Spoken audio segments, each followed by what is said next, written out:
warahmatullahi wabarakatuh. Baiklah, perkenalkan nama saya Nadia Saputri dari Prodi Ilmu Politik Fakultas Hukum dengan NIM H1B120095.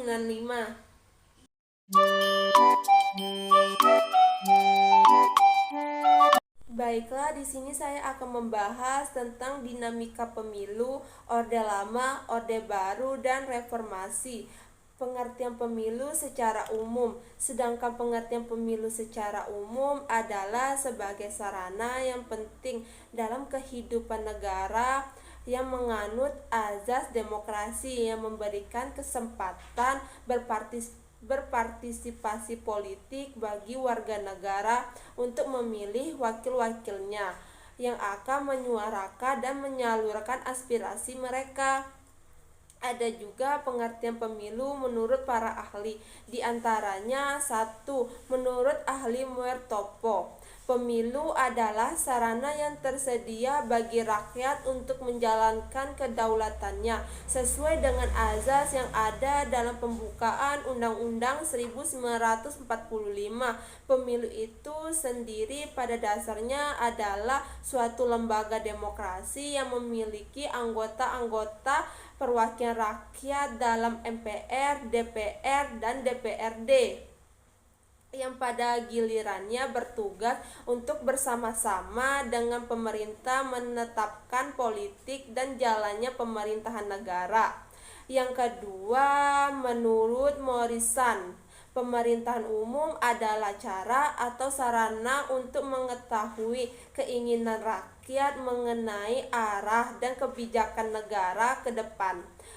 Paling tidak ada 3 macam tujuan pemerintahan umum, yaitu memungkinkan peralihan pemerintahan secara aman dan tertib untuk melaksanakan kedaulatan rakyat dalam rangka melaksanakan hak asasi warga negara. Yang ketiga, menurut Suryo Untoro, pemilihan umum adalah suatu pemilihan yang dilakukan oleh warga negara Indonesia yang mempunyai hak pilih untuk memilih wakil rakyat yang duduk dalam badan perwakilan rakyat, yakni Dewan Perwakilan Rakyat, Dewan Perwakilan Rakyat Daerah 1 dan tingkat 2.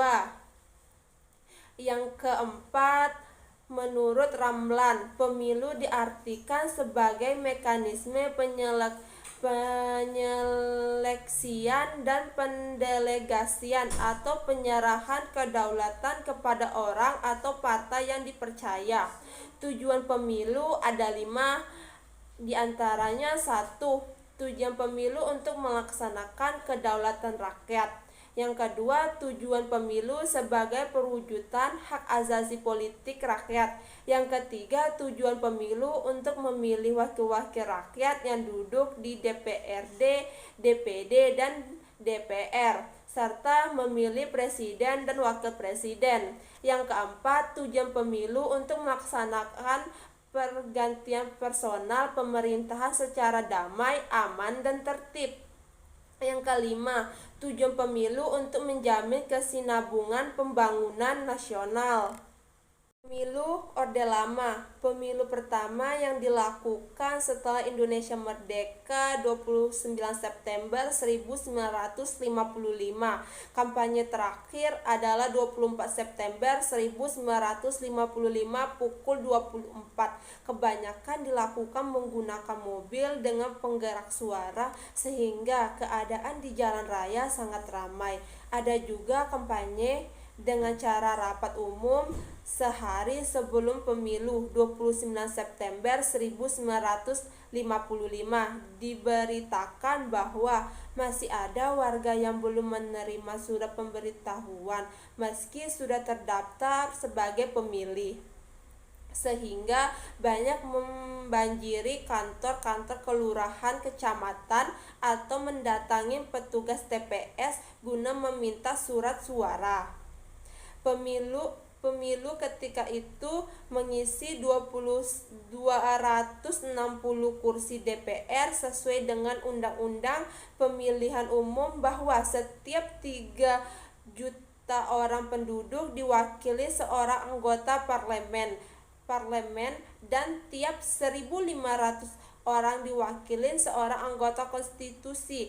Hasilnya, pemilu 1959 dimenangkan oleh PNI yang memperoleh 57 kursi di DPRD, disusul Masyumi 57 kursi, NU 45 kursi, PKI 39 kursi, PSII 8 kursi, Pakindo 8 kursi, Katolik 6 kursi, PSI 5 kursi, IPKI 4 kursi, Perti 4 kursi, Murba 2 kursi, dan partai lain 23 kursi.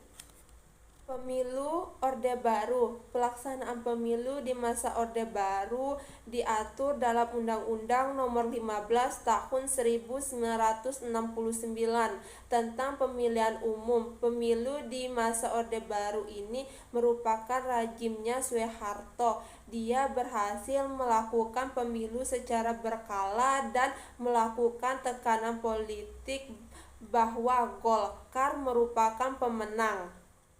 Dan pada masa Orde Baru, Soeharto berhasil mengontrol dan melakukan sentralisasi kekuasaan. Soeharto berhasil melebur fungsi banyak partai pada masa Orde Lama menjadi 2 partai, Partai Demokrasi Indonesia dan PDI, dan Partai Persatuan Pembangunan PPI dan golongan karya Golkar pada saat itu tidak mau dianggap partai politik. Pasal 1 dengan mengeluarkan Undang-Undang Nomor 3 Tahun 1975 tentang partai politik dan Golkar, dan pada pemilu 1971 para penjabat negara diharuskan bersikap netral dengan asas yang dipakai jujur dan adil, arti dalam penyelenggaraan pemilu. Penyelenggaraan atau pelaksanaan pemerintahan dan partai politik serta sesuai pihak yang terlibat secara tidak langsung, bersikap dan bertindak jujur sesuai dengan peraturan perundangan yang berlaku. Sedangkan yang dimaksud adil ialah pemilih dan parpol beserta pemilu mendapat perlakuan yang sama serta bebas dari kecurangan pihak manapun. Namun, jika dilihat perjalanan pemilu di masa Orde Baru yang berasalkan jurdil tidak dipatuhi oleh Golkar yang dengan kekuasaannya bebas mengintervensi masyarakat, terutama para pegawai negeri berserta keluarga besarnya ketika dilantik diharuskan untuk memilih Golkar. Pada saat pemilu ini sudah jelas ada tekanan terhadap para pemilih, sehingga pemilu yang diharapkan jurdil tidak akan didapatkan pada masa Orde Baru. Dan ketidakadilan juga terlihat di Undang-Undang Nomor 5 Tahun 1975 tentang Pemerintahan Umum pada pasal 2, yaitu warga negara Republik Indonesia bekas organisasi terlarang Partai Komunis Indonesia, termasuk organisasi masanya atau yang terlibat langsung maupun tidak langsung dalam gerakan kontrak ke revolusi G30 SPKI atau organisasi terlarang lainnya tidak diberi hak untuk memilih dan dipilih. Pasal ini sudah jelas tidak ada keadilannya. Pada masa Orde Baru, penyelenggaraan pemilu oleh pemerintahan lewat Komisi Pemilihan Umum dan pengawasan pemerintahan melalui Panwaslu, dan peserta pemilu diikuti oleh 3 partai, PDI, PPP, dan Golkar. Hasil pemilu selama Orde Baru dimenangkan oleh Golkar. Adapun sistem pemilihan untuk pemilihan anggota DPR, DPRD dipakai sistem perwakilan perimbang. Dengan demikian, maka besarnya kekuasaan perwakilan organisasi dalam DPRD dan DPR adalah sejauh mungkin berimbang dengan besarnya dukungan dalam masyarakat pemilih. Untuk mencapai tujuan ini, suatu organisasi yang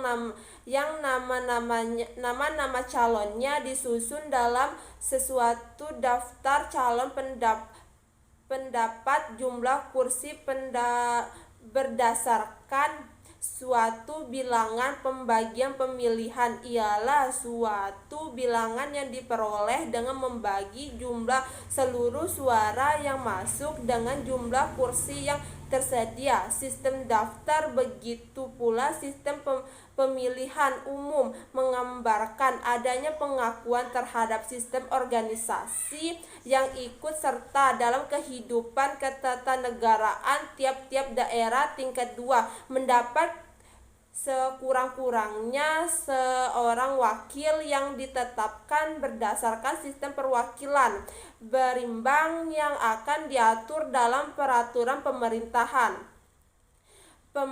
Penetapan jumlah anggota dalam pemilihan umum dari jumlah anggota DPR sebanyak 460, maka yang dipilih berdasarkan pemilihan umum adalah 360 dan yang dianggap adalah 100. Untuk menetapkan besarnya wakil dalam tiap-tiap daerah pemilihan di wilayah Republik Indonesia, maka untuk pemilihan anggota DPRD daerah pemilihan adalah daerah tingkat 1 untuk menentukan banyaknya wakil dalam tiap daerah pemilihan. Dipakai dasar perhitungan tiap-tiap sekurang-kurangnya 4 juta penduduk memperoleh seorang wakil, dengan ketentuan bahwa tiap-tiap daerah daerah pemilihan mempunyai wakil sekurang-kurangnya sebanyak daerah tingkat 2 yang terdapat dalam daerah tingkat 1 tersebut, dan tiap-tiap daerah tingkat 2 mempunyai sekurang-kurangnya seorang wakil. Ketentuan selanjutnya tentang cara pembagian jumlah 360 kursi kepada daerah tingkat 2. Daerah tingkat 2 diatur dengan peraturan pemerintahan. Adapun keseimbangan antara jumlah anggota DPR yang dipilih di Jawa dan di luar Jawa, Undang-Undang 15 tahun 1969 ini menentukan bahwa jumlah anggota DPR yang dipilih dalam pemilihan umum di Jawa ditentukan seimbang dengan jumlah anggota yang dipilih di luar Jawa. Pasal 6, untuk menentukan banyak wakil yang dipilih di tiap-tiap daerah tingkat 1 dipakai dasar perhitungan tiap-tiap kekurangan 4 juta penduduk dalam daerah tingkat 1 memperoleh seorang wakil. Pemilu Orde Reformasi. Setelah Presiden Soeharto dilengsarkan dari kekuasaannya pada tanggal 21 Mei 1998, jabatannya digantikan oleh Wakil Presiden Baharudin Yusuf Habibie. Namun, publik tetap mendesak agar pemilu baru dipercepat dan segera dilaksanakan agar sisa-sisa pemilu 1997 dibersihkan dari pemerintahan. Akhirnya pada 7 Juni 1999 atau 13 bulan masa kekuasaan Habibie, pemilu kembali dilaksanakan. Pada saat itu kepentingan utama dilaksanakan pemilu agar mendapat pengakuan publik termasuk dunia internasional yang sudah kehilangan kepercayaan terhadap pemerintahan dan lembaga-lembaga produk pemilu 1997. Hal itu kemudian dilanjutkan dengan penyelenggaraan sidang umum MPR untuk memilih presiden dan wakil presiden yang baru dan sekaligus membangun masa jabatan Habibie yang harusnya sampai 2003. Sebelum menyelenggarakan pemilu percepatan itu, pemerintah mengajukan RUU tentang partai politik, RUU tentang pemilu, dan RUU tentang susunan dan kedudukan MPR, DPR, dan DPRD. Ketiga daftar UU undang-undang disiapkan oleh sebuah tim Depdagri yang disebut Tim 7 yang diketuai oleh Prof. Dr. M. Rashid, Rektor 3 Depdagri, Jakarta.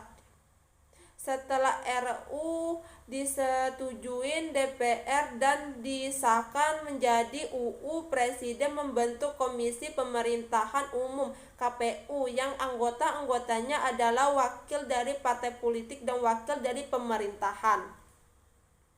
Satu hal menonjol yang membedakan pemilu 1999 dengan pemilu-pemilu sebelumnya sejak 1971 adalah pemilu 1999 diikuti banyak sekali peserta. Ini dimungkinkan karena adanya kebebasan untuk mendirikan partai politik. Peserta pemilu pada masa itu berjumlah 48 partai. Jumlahnya sudah jauh lebih sedikit dari yang terdaftar di Departemen Kehakiman dan HAM, yaitu 141 partai.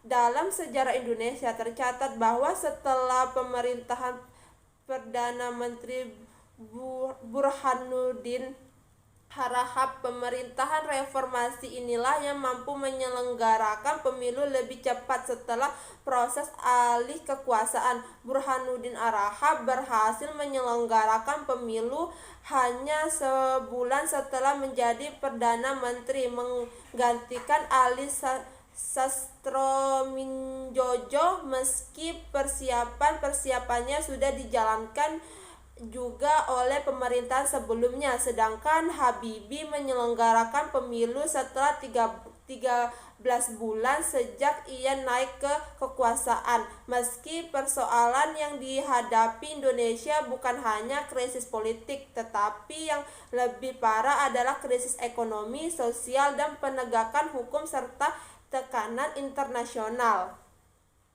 Adapun dalam pemilu 1999, nama tokoh reformasi yang juga memimpin Partai Kebangkitan Bangsa, Abdurrahman Wahid, Gus Dur, terpilih menjadi Presiden RI kala itu. Meskipun PDI Perjuangan dipimpin Megawati Soekarnoputri meraih suara terbanyak dalam pemilu, namun Megawati tidak langsung menjadi presiden karena presiden tetap dipilih oleh MPR.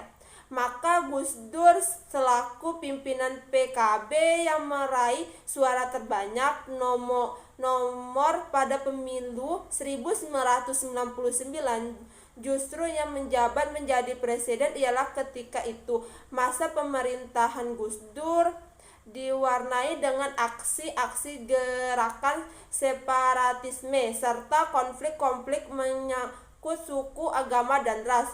Puncaknya pada tahun 2001, Gus Dur yang didesak pengunduran diri oleh mahasiswa memutuskan melepaskan jabatannya sebagai Presiden RI dan menyelesaikannya kepada Megawati Soekarnoputri. Baiklah, di sini saya akan memberikan pendapat saya tentang dinamika pemilu Orde Lama, Orde Baru, dan Reformasi, yang dimana menurut saya pada dasarnya pemilu adalah inti dari kehidupan demokrasi atau proses pemilihan wakil pemerintahan atau juga mengisi jabatan posisi tertentu. Baiklah, di sini saya akan menyampaikan solusi saya dalam penyelesaian permasalahan pemilu yang marak terjadi pada setiap periode. Solusinya akan saya berikan. Menurut saya sebaiknya pemerintah mensosialisasikan kepada setiap calon legislatif untuk melakukan pemilu secara jurdil, dan selain itu pemerintah harus memperbaiki perekonomian masyarakat. Jika perekonomian baik di masyarakat, pasti masyarakat tidak mau menerima suap apapun yang diberikan oleh calon legislatif.